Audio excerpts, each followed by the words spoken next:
Hi, today I'll be taking you quickly through the Residz platform, which is the home of property search. It's a spatial search engine that enables you to see lots and lots of data pertaining to residential properties around Australia. The Residz platform's got every single property in Australia available in real time to view data, and I'll take you through the system now. So the first thing we do is go to one of my previous searches, and we can actually see that all the properties in that area come onto the screen. Just really quickly, if we zoom out a couple of layers, we've got lots of other data we can actually drop in here. One of those is real-time traffic data, showing us the speed of vehicles in real time past the property. And if we zoom out further, we actually see that we've actually got every single property listed, or every single property that has been built in Australia in an interactive map. So let's just come back down to 13 Knocklade Street. And here we are. So let's take a view of this guy here.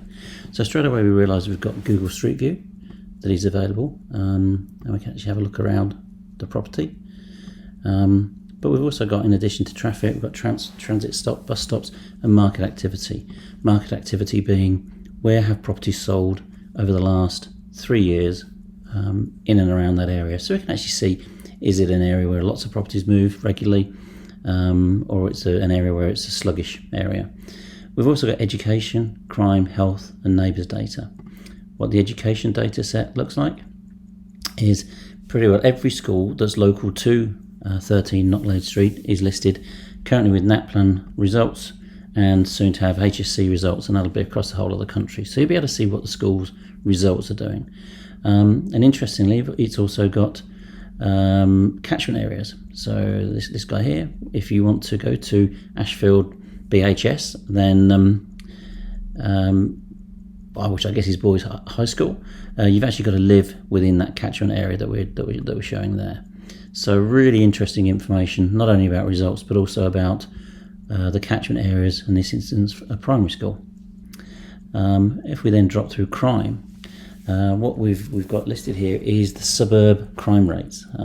So we've actually got in blue the number of offences, and then in red the state average. The dotted line is the suburb average. So it's, there's some of them going up, some of them are going down.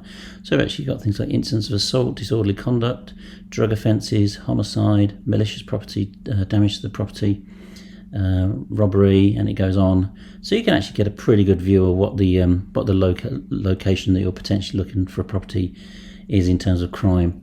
We've also got health in here, which will expand into coronavirus and other health points, but currently it just covers off some of the main areas that people have indicated they would be interested in data on, whether there's a lot of sufferers. So we can actually sort of just look to see what health conditions are like in a neighbourhood. Then we have neighbours. We've actually got the average size of the household, average age of the household, income, mortgage, and whether many of the local people are working or not. And then we have country of origin. So in this instance, in Ashfield, there's a large proportion of Australians and a number of Chinese. So if we go to one of our other search areas, which is Chatswood, I just wanted to show you the difference in the neighbourhood data. So if we come into neighbourhood data, we can actually see again lots and lots of Australians, and then we've got Chinese, Croatians, English, Hong Kong, so lots and lots of different international neighbours. If we come back to here, we'll look through a couple of these other really interesting data sets that we've actually got. So for example, we might click on development applications, and what that takes us through to is any current DAs that have been raised. So again, I can click on them. Let's get rid of this guy, and then we can actually then click to go to the actual application that someone has put a DA in for. And I'm going to go back now to Knocklade Avenue, Knocklade Street, because I want to show something interesting there. So come back in here. So one of the key risk data sets we've got is potential bushfire risk, which as you can see is very low, and that's calculated on proximity to other properties and whether those properties have got wooden walls, and also to flammable vegetation within a region of 1 kilometre, and the weight of that and volume of that flammable vegetation. But another really interesting data set is subsidence. Now we know across the whole of Sydney and many other cities, due to the tunnelling, subsidence is a real problem. So in this instance, the distance to the nearest tunnel is 88.93. But if we just go up the street a little bit, we go to, say, this guy here. We click on Unit 13. Potential bushfire, potential subsidence risk is now very high because it's 11.6 metres from the tunnelling.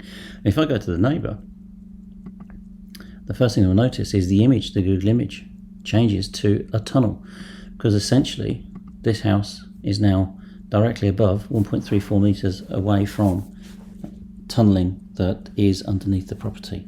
So really interesting information if you're looking to buy properties and they're near tunnels, and the next iteration will have coal fields and landfill sites, so be able to see what your property was built on. And then moving along and up, we can actually look at things like drive times. So for example, if you're looking to buy a property in this area and we're looking at a drive time, we've got a 5-minute drive time, which is this guy here, and we've also got a 10-minute drive time. There will be the ability to switch the for sale signs off relatively shortly. What we're also able to do is also able to say, well, where are the restaurants within those catchments around me, so I can see if there's obviously there's quite a lot of restaurants in that area there. What we've also got, let's just click off that. We've also got internet speed at the location, so we can actually see what the maximum internet speed you can expect to find there. Now, more interestingly, or not more interestingly, but interestingly, we've also got 2 areas where we can either list a property. So, for example, if you're thinking of listing your property and you want to gain market information about, is there many people looking for properties like mine in the local area? What's the demand? If you're looking to see what would people be prepared to offer for properties like mine, what we're able to do is we're able to click on this link here, and we have to prove that we're the owner of the property to start with. But then we can actually follow this really simple form to actually fill in data about your property, description, add property images, and once they're actually done, we're able to then submit that up to be able to be viewed by people looking in that particular area. So if we click on that property there, we can actually see other information pertaining to the property. Alternatively, what we might want to look at, we might be interested in the particular area. So what we can actually do is we can actually put basically what it is you define the sort of property you're looking for, and then you tell how much money you're looking to spend on a property. So for example, you might be looking for a property type which is a house. Don't care about age. I might be looking for 4 bedrooms. I might be looking for 2 bathrooms, but I've got a minimum of $1 million and a maximum of 1.25 million, and I can add in these, and then I can register my interest. And the moment that interest is registered, you will then you effectively listing yourself as a potential buyer, so potential sellers can see that someone's looking for a 4-bedroom property with 2 bathrooms with between 1 and 1.25 million. So any seller will be able to see that you're live. They won't be able to see who you are or any details, but they'll be able to send you messages through the system, enabling you to basically tell the world that you're looking for a property in Knocklade Street in Ashfield. And that's really coming to the end of this just demonstration.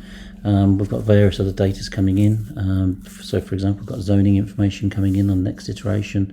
We've got Valuer General data coming in, and the ability to crowdsource valuations from both owner and the crowd, which is obviously going to provide really generous sources of information on pricing. And it's free to use, so let us know if you're interested in having a play.